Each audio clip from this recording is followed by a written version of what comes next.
so we are going to move on now, or we are going to start our collard green recipe. Okay, what I have here on my stove is 12 cups of water in this particular pot. 12 cups of water. Okay, when you do your meats, you could use anything you want to use, as long as it's smoked. Okay, this is a pack of smoked turkey necks. I'm gonna finish opening that. I do not clean those.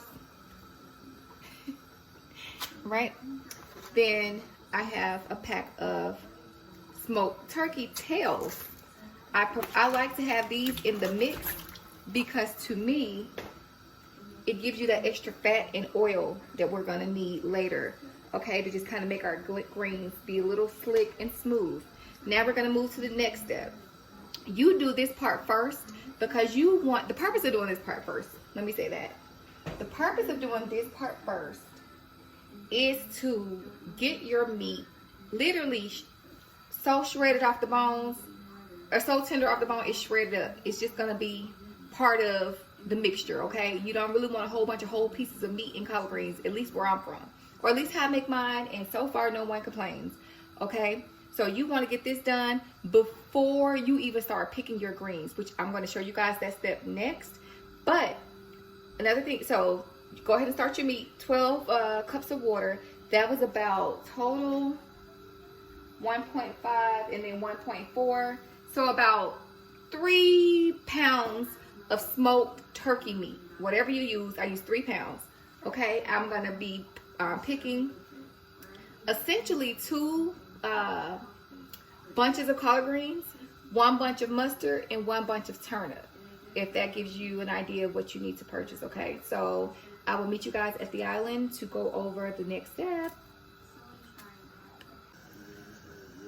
All right, you guys, so our meat is in there and boiling away, and I couldn't find my blender. Like, pieces of my blender is missing. I don't know what's going on. So this is 1/4 cup of white vinegar.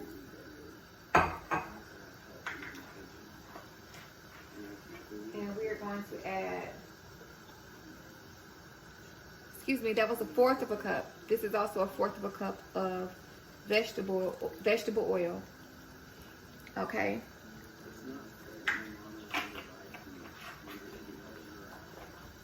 I'm also going to chop up a large onion that will go in, and I typically do my collard greens in a spicy way. If you don't like spice or whatever, leave this out.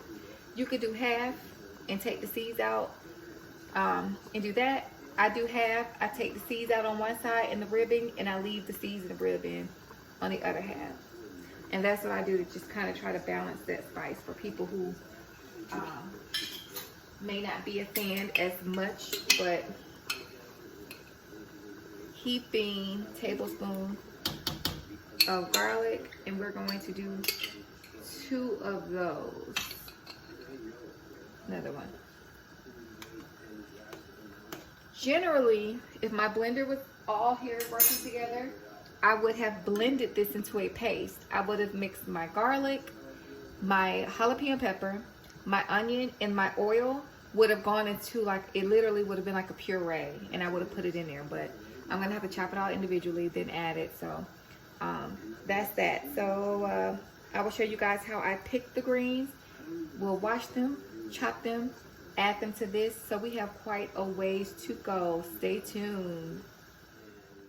All right, you guys, so what I have in front of me, what I have is turnip greens. I mentioned earlier I had 2 bunches of collard greens, 1 mustard, 1 turnip. I actually ended up getting 2 mustard and 2 turnips, so that's completely fine.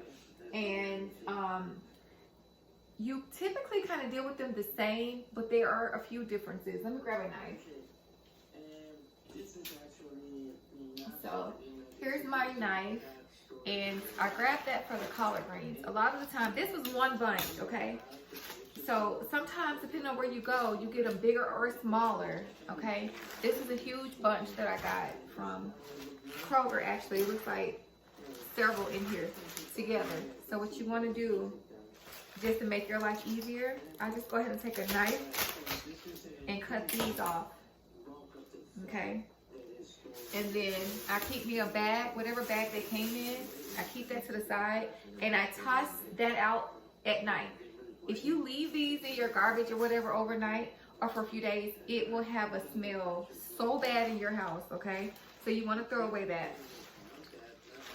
And this will obviously, well, not obviously, but this will give us a more, it's easier to work with. They become like individual leaves instead of like this one big piece, and you're like, what do I do with that? And these are like already individual. These are bigger, but now they're individual, okay? So that is the purpose of me cutting. So here is the collard green leaf. What you do is you want to bend it. This is how I do it. I don't like to use the stem as much as I try to take out as much of the stem as possible. I don't know if it's true. My grandma said it makes the collard greens bitter. So that's what grandma say. Take it out. So we take it out, okay? And you literally, you're folding it in half and you're pinching this out. It'll leave you like this, basically. And then you just start a pal. You kind of examine, that's what I also forgot to mention. You want to examine your leaf. This one's been chewed on a lot, but there are no bugs on it or anything like that. If you see bugs, pick the bugs off. You're clearly going to feel dirt, especially when it comes to these smaller ones. Oh my God, y'all, it is gritty. Okay, it's like you've been playing in dirt by the time you get done with greens, but that's why you wash them. Okay, so here's a big one, another really big one. You just want to, like I say, bend it. You want the pretty sides to be facing each other, and you want the stem to be facing out towards you. It's easier to separate that way. So I just want to show you guys a few of these on camera. Like, this is something I do. I sit down and do this because I'll be here all night standing up. Well, not all night, but it's 12:20. So I'm going to show you guys, I'm going to tell you guys how long it took me to pick these. And also, I'm not going to come back for this. I'm not going to come back until it's time to cut these and wash them, okay? I just want to show you. If you get your mustard greens, same process, okay? They are a little bit more delicate, a little, you don't have to get as much of your stem off. So I don't go up as far. I don't know if you can see that, but it's not like a big stem. So you don't have to go up as far with these. Sometimes you don't have to go up at all. Just depends on your piece. Your turnip green. Here's a turnip. And all I'm doing is just going down that stem, getting off as much of the leafy greens as I can. And there we have it, y'all. Okay?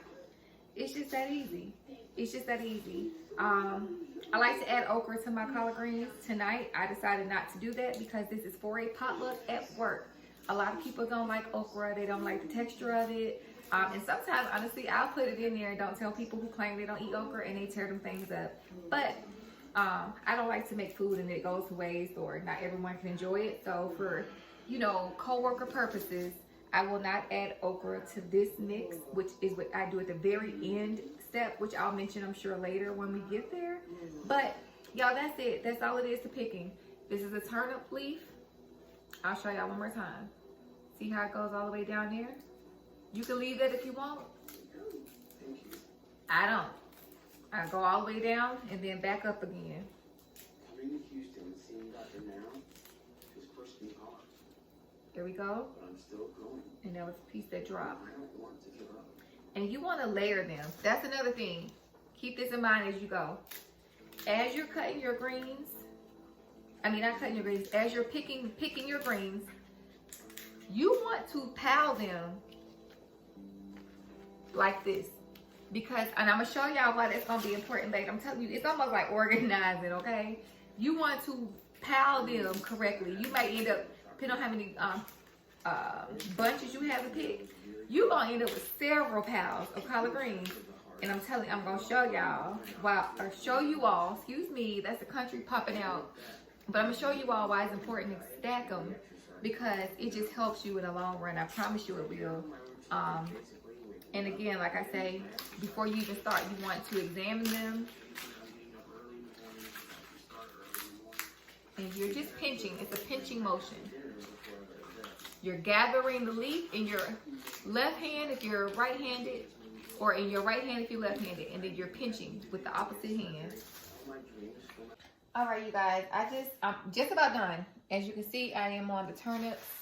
Well, you may not be able to see, but I have the turnips left. I was going to show you all.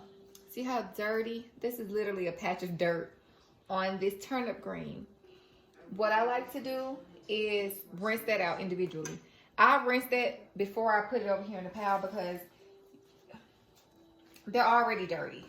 All of it is filthy. You know, so that's why we're going to wash them. But when you just see blatant dirt just packed on like that, go ahead and just pre-rinse that off. That way it eliminates you from adding all that excess dirt to the water that you're going to be cleaning your greens out in anyway. So I've had to do that quite a lot. And you know what though? I don't even mind it, because it just lets me know that these greens are fresh. They're local. They were local out there. I went to the farmer's market. No. I went to the farmer's market for the oxtails. However, for the greens, I actually went to Kroger. But because Kroger didn't have oxtails, I ended up having to drive down to my farmer's market anyways. So that's how that went. But these still had the, like, you know, it's that black and red, like, labeling when it lets you know that the stuff came locally. So anyways, yeah. Just wanted to point that out. You see something that packed on dirty, nasty, put it to the side, rinse it off, then add it back into the fold. But yeah, I'll see you guys back here shortly. All right, you guys, so we are heading into the final stretch. It is 2:30 a.m. and we started this whole shebang around 11. So again, it is a process, but I mean, this is the time I can squeeze in. So we have all of our greens over here, and they've kind of just been sitting here soaking, and I've been washing them. What you do is, sorry, I'm gonna have to move the camera, guys. Ooh, let's see. Try to adjust this for you.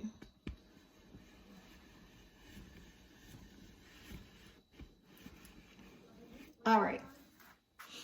So what we want to do is, this water has, I've done this already. I have washed and washed and washed. You want to do that at least 5 to 6 times, okay? And then over here, you take it. I turn my water on, and it's just straight down the middle. A little bit more leaning to the cold side, I guess. Cool side. And run up one last rinse through them.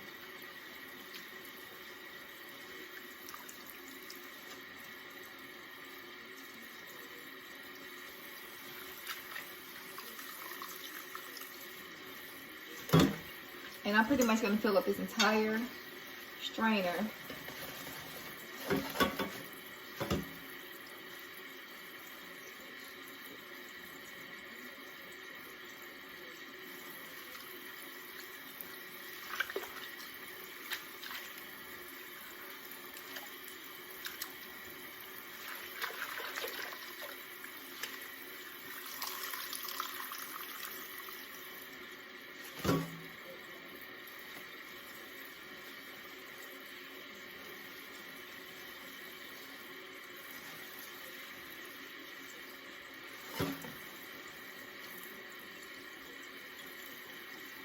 And you want to strain off as much water as you can. You don't want to add too much more water back into your pot. Your broth is just right where we need it to be. So we don't want to keep like diluting the flavor and everything else with all the water that we're using to rinse out our greens. Okay, guys, so that is clean. I'm going to add this to the pot. We're going to continue washing the rest of them and straining them, adding them to the pot. And I will come back with the finished results. And then, yeah, so see you guys back shortly.